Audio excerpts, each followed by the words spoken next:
S'est-on déjà demandé à quel moment précis un repas arrête d'être juste de la nourriture pour devenir une partie de nous? C'est ce voyage absolument incroyable qu'on va suivre aujourd'hui, au cœur de ce qu'on pourrait appeler l'autoroute de notre corps, l'absorption intestinale. Allez, pour commencer, un chiffre qui paraît complètement fou. 200 mètres carrés. C'est la taille d'un court de tennis. Maintenant, imaginez qu'on plie ce court avec une précision d'orfèvre pour le faire tenir à l'intérieur de notre abdomen. Eh bien, c'est ça. C'est la surface d'échange de notre intestin grêle. Cette architecture démesurée, c'est le secret de son efficacité redoutable. Alors, voilà notre feuille de route pour ce voyage. D'abord, on va définir ce qu'est l'absorption. Ensuite, on va se pencher sur l'architecture incroyable qui la permet. Puis, on verra les règles du jeu, on suivra les nutriments à la trace, et on terminera par voir ce qu'il se passe quand cette magnifique mécanique se grippe. Allez, première étape, on commence par la base. Qu'est-ce que c'est, au juste, l'absorption intestinale? En gros, c'est le moment de vérité. C'est l'instant où ce qu'on a mangé traverse la frontière de l'intestin pour entrer dans notre circulation interne. C'est à ce moment précis qu'un morceau de pain cesse d'être du pain pour devenir de l'énergie pour réfléchir, ou que les protéines d'un œuf deviennent les briques pour réparer un muscle.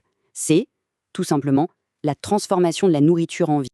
Ok, mais alors comment le corps réussit-il ce tour de force? Eh bien, tout est dans l'architecture. C'est une conception d'une ingéniosité absolument folle. Imaginez qu'on prend une loupe et qu'on zoome, niveau par niveau. On part de l'intestin, ce long tube.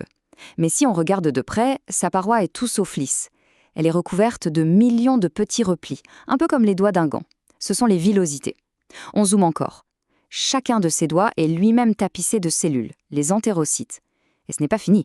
Dernier niveau de zoom, la surface de chaque cellule est hérissée de poils microscopiques, la fameuse bordure en brosse.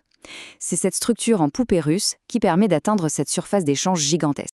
Bon, on a le décor. Maintenant, il faut comprendre les règles du jeu. Parce que non, ce n'est pas la porte ouverte à tout le monde.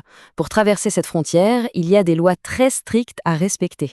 En fait, il y a deux grandes règles. La première, c'est le transport passif. C'est simple. Imaginez une balle qui dévale une pente. Ça ne demande aucun effort, aucune énergie. Ça suit juste le mouvement naturel, du plus concentré vers le moins concentré. Et puis, il y a le transport actif. Là, c'est l'inverse. Il faut remonter la pente avec la balle. Ça demande de l'énergie. Ça permet de forcer le passage, même quand il y a déjà plein de monde de l'autre côté. Parfait! Maintenant qu'on a les règles, on rentre dans le vif du sujet. On va suivre à la trace le parcours de nos 3 grands macronutriments. Premier arrêt, les protéines. Imaginez-les comme un long collier de perles. Le corps ne peut pas absorber le collier en entier, non. Il doit d'abord le casser en perles individuelles, les acides aminés, ou en tout petits morceaux de 2 ou 3 perles. C'est seulement sous cette forme qu'elles peuvent être absorbées, principalement au tout début de l'intestin. Et concrètement, comment ça se passe? Eh bien, pour entrer dans la cellule, un acide aminé ne peut pas y aller seul. Il fait du covoiturage avec un ion sodium. C'est son ticket d'entrée, un transport actif. Les petits morceaux de protéines, eux, utilisent un ion hydrogène comme passeur. Par contre, une fois à l'intérieur, la sortie vers le sang est beaucoup plus simple. Là, c'est porte ouverte par simple diffusion. Après les briques de construction, le carburant, les glucides. C'est le même principe. Les longues chaînes de sucre, c'est inutilisable tel quel. Le corps doit d'abord tout découper en unités toutes simples, le glucose, le fructose ou le galactose. C'est sous cette forme qu'ils sont absorbés un peu plus loin dans l'intestin. Et là, c'est intéressant parce que tous les sucres n'utilisent pas la même porte. Le glucose et le galactose, ils prennent une sorte de porte tournante VIP qui fonctionne avec du sodium. C'est efficace, mais ça coûte de l'énergie. Le fructose, lui, est plus simple, il a sa propre porte privée, sans chichi, qui ne coûte rien. Par contre, une fois à l'intérieur, pour la sortie vers le sang, eh bien là, tout le monde emprunte la même grande porte de sortie, la GLUT2. Et maintenant, les lipides, les graisses. Alors là, attention, on change complètement de monde. Oubliez tout ce qu'on vient de voir, leur voyage est une histoire totalement à part. C'est un vrai parcours du combattant en 5 étapes. D'abord, les graisses arrivent dans des petites bulles, les micelles, qui les déposent à la porte de la cellule. Ensuite, elles entrent facilement, par diffusion. Mais c'est à l'intérieur que tout se complique. Les graisses sont réassemblées, puis empaquetées dans des colis géants de vrais containers appelés chylomicrons.